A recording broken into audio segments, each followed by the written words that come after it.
This morning, teams of law enforcement officers swarmed around various neighborhoods in Belize City, including Lake Independence, where another state of emergency has come into effect.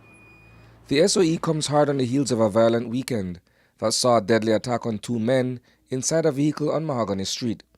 Several days earlier, in a separate shooting incident, another individual was murdered near La Croix Boulevard. This morning, the police department launched a state of emergency on Southside Belize City, as well as over on that side.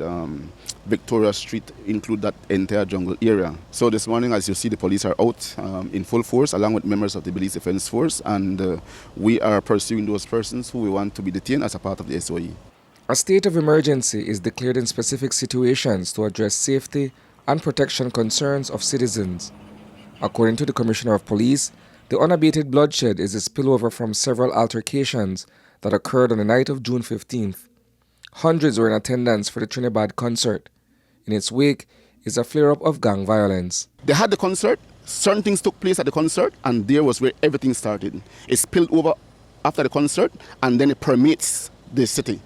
We now have to deal with the aftermath of that. An operation is underway on the streets of Lake Eye. A checkpoint has been set up on Western Avenue, where vehicles entering and exiting onto the George Price Highway are inspected.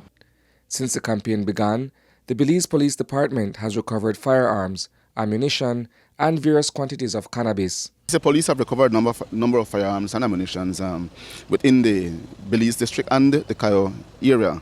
I must say that since we started our operations in the San Ignacio Santa Elena area, the team there have seized at least about 4 firearms and a number of ammunition. So it goes to show the work that the police has been doing in those areas to be able to crack down on the issue of crime. In Roaring Creek over the weekend, the police station in that village also came under armed attack when someone produced a .40 caliber weapon and let loose a barrage of bullets in the direction of the building, sending a police officer scrambling for cover.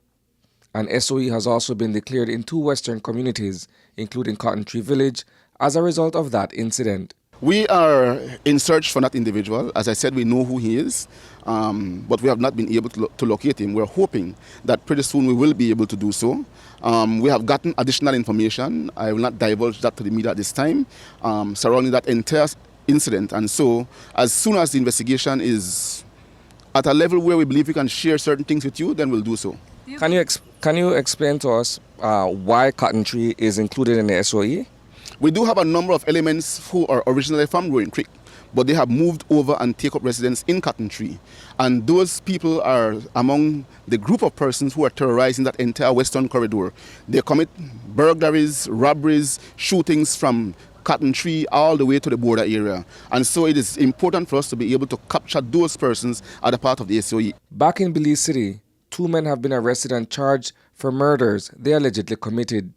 Among them is a suspect in the Sunday afternoon murder of Stanley Moore. We started operations since yesterday, and we have been able to detain a number of persons who are wanted for murders. As you'll see on our media blog, we had shared with you yesterday the arrest of 2 individuals. One was arrested for the murder of Elwin Lewis, which took place a couple months ago. That person had been on the run for a number of months from us, and we were able to locate him yesterday.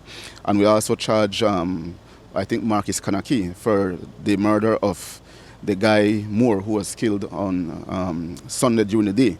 So those 2 individuals were captured as a part of these operations, and we have also detained a number of other persons who the GI3 will be looking at for a gang investigation, and a number of persons who are wanted by CIB for different investigations as well.